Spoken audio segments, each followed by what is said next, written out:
I've spent hours studying, then gone to use it 2 weeks later and drawn a complete blank. For a long time, I thought that was just how my brain worked. Like, maybe I'm just not the kind of person who retains things well. Turns out it wasn't me. It was the method I was using to study.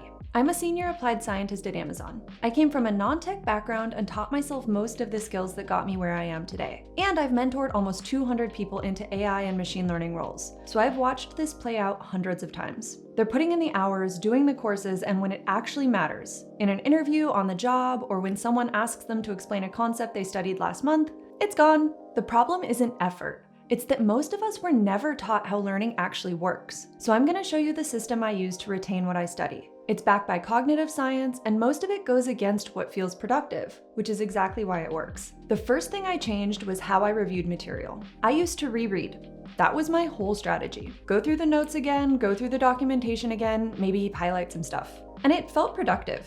After a couple of passes, the material starts to feel familiar. But here's the thing. There's a well-documented phenomenon in cognitive science called the fluency illusion. Your brain recognizes familiar material and mistakes that recognition for actual knowledge. You're not learning, you're pattern matching. You see something you've seen before and your brain goes, oh yeah, I've got this. But recognition and retrieval are completely different cognitive processes. And the one that matters, on the job, for an exam, in an interview, when you actually try to apply something, that's retrieval. So here's the fix. After you study something, close everything. Close the docs, tutorial, your notes, and try to remember what you just learned from scratch. Write it down, say it out loud, whatever works. The point is that you're pulling it from memory, not looking at it again. This is called active recall, and it's one of the most impactful changes you can make. This isn't just my opinion. Research shows that students who test themselves retain roughly 80% of the material after a week, compared to about 34% for those who just reread. The reason it works is that retrieving information strengthens the neural pathways associated with it. Rereading strengthens recognition. Retrieval strengthens recall, and those are not the same thing. I know it feels harder, and that's actually the point. The difficulty is what makes it work. Now here's the part that really surprised me when I dug into the research. You don't even have to know anything yet for this to help. There's a technique called pre-testing, basically quizzing yourself on material before you've even learned it. Of course, you'll get the answers wrong. That's fine, that's kind of the point. A 2025 study in memory and cognition confirmed what earlier research suggested. Attempting to answer a question before you know the answer primes your brain to encode the correct answer more deeply when you encounter it later. Think about what that means for how you approach a new course or a new topic. Before you watch the lecture on, say, gradient descent, try to explain to yourself what you think it is. You'll probably be wrong, but when the actual explanation hits, your brain is already primed to absorb it because you've created a gap it wants to fill. So the system isn't as simple as just test yourself after. It's test yourself before and after. Bookend every learning session with retrieval, even when you don't know anything yet. But there's another step that's really important to make this work. Let's say you start doing active recall. You can actually pull the material from memory without looking at your notes. You feel good. But 2 weeks later, it's gone. And this is where a lot of people get frustrated because they did the work. They studied correctly, they tested themselves, and they still forgot most of it. Ebbinghaus mapped this out in the 1800s. It's called the forgetting curve. And what it shows is very sad. Without review, you lose roughly 80% of new information within 48 hours. It doesn't matter how well you learned it in the moment. One strong study session is not enough. This is why people finish a course and 3 months later, it's like they never took it. One exposure, even a really good one, doesn't create durable memory. The solution here is spaced repetition, or reviewing at expanding intervals. You review the material 1 day after learning it, then 3 days after learning it, then a week, 2 weeks, and so on. Each time you retrieve, you push the forgetting curve further out. The intervals get longer because the memory gets stronger. A meta-analysis found that combining spaced repetition with active recall improves outcomes by about 25% more than using either strategy alone. So these first two methods aren't just additive, they compound. The key thing is that spaced repetition doesn't actually require more time, just different timing. Instead of one 4-hour study block, try doing 4 shorter sessions spread out over 2 weeks, for example. Now, spacing out these review sessions means you're studying a lot. And if you're like me, you're not always doing it at home. I do a lot of my deep work at coffee shops, on flights, or killing time before appointments. And every one of those places has the same problem. You're on public Wi-Fi. Here's the thing many people don't think about. When you're connected to a cafe's network or an airport hotspot, your traffic is exposed. Anyone on that same network can potentially see what you're doing, the sites you're visiting, the credentials you're entering, and the data you're sending. And if you're logging into course platforms, your email, GitHub, whatever, that's information that you don't want intercepted. Surfshark is the VPN I use. It encrypts everything between your device and the internet,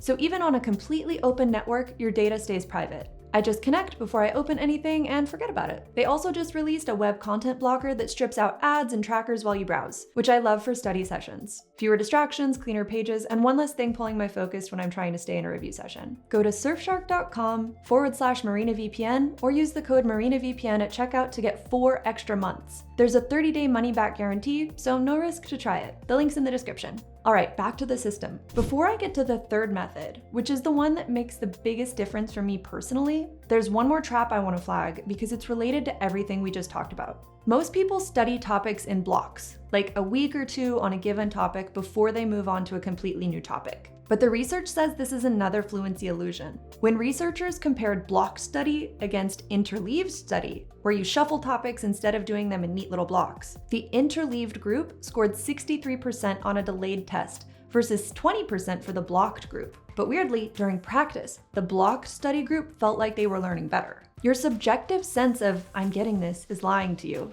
Again, interleaving works because it forces your brain to constantly identify which concept applies and how it differs from the last one. That's the kind of thinking you actually need in an interview or on the job. Not, "I studied neural networks for 3 hours straight," but given this problem, which approach is the right one? I'm not saying you need to overhaul your whole study plan around this, but when you're doing those spaced review sessions, mix the topics up. And while you're at it, there's one more tip I have to make everything stick. This is the one that feels the strangest, but it's the one that consistently produces the best retention for me. I walk around and talk to myself out loud about the topic. Like actually out loud, like I'm explaining it to someone who isn't there. I know that sounds ridiculous, but hear me out because this is the part of my system that I think most people have never tried, and it changes everything. Most studying is passive and single channel. You're sitting, reading, maybe typing. There's only one input mode. But the brain encodes information more deeply when multiple systems are engaged simultaneously. This is called dual coding, and it's backed by a solid body of research on embodied cognition.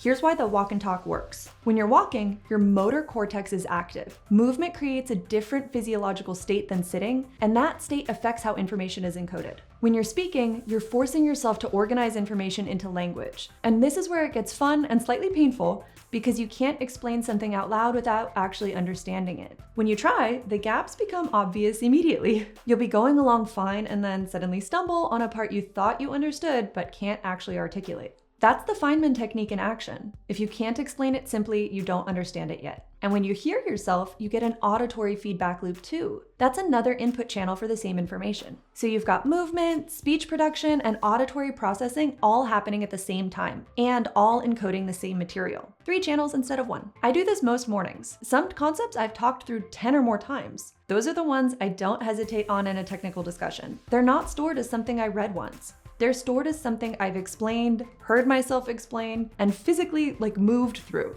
That's a completely different kind of memory. Now, if you're thinking, this all makes sense, but I know myself, I'll do it for a week and then fall off. That's exactly why I built the AI/ML Career Launchpad. It's a learning community for aspiring AI and ML professionals where you've got structure, accountability, and other people going through the same thing. Because the system only works if you actually use it consistently. I'll drop the link in the description. So here's what this comes down to.